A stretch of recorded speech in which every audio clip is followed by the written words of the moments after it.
Demà es fa 15 anys del trasllat de la casa.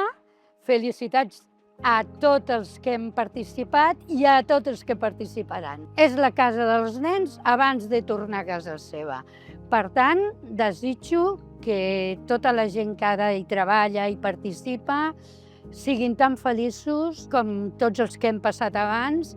Desitjo el millor per tot l'equip i per tota la gent que hi vindrà. Jo desitjo a la Casa Xuclis pel seu 15è aniversari que tingui tot el recolzament possible perquè pugui estar més anys gaudint d'aquest projecte que fa que totes les famílies que estem en aquesta situació ens ajudi i puguin tenir una llar on estar. Quasi diria que continuï igual, amb aquesta vida, aquesta alegria, aquest compartir de les famílies, dels nens, dels voluntaris, de la gent que està aquí sempre. Que siga la misma política como hasta ahora y bueno, la misma ilusión, ¿no? que hay en esta casa y la gente que la acompañan, lo que tenemos, ¿no? Que para mí todos son compañeros, la verdad. Jo desitjo molts més 15 anys, moltes més festes de 15 anys i altres cases xuclis que es puguin anar replicant.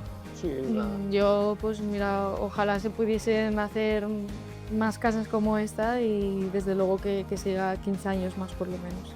Sí, o sea, felicitar por esos 15 años y que ojalá siga eso, habiendo más o creciendo. Que tota la gent que pugui col·laborar, fer-se de FANOC, és que no tindria que existir, però gràcies a això, de veritat que es fa tot molt més fàcil. Desitjaria que continuessi encara més i encara millor en aquests propers anys. Que tots els nens petits i nenes se curin aviat. Pues desearía que sigan acompañando y que no pierdan nunca el foco central que es la atención a estas familias y a estos niños, la verdad. Eso desearía para el 15 cumpleaños de la Casa de los Xuclis.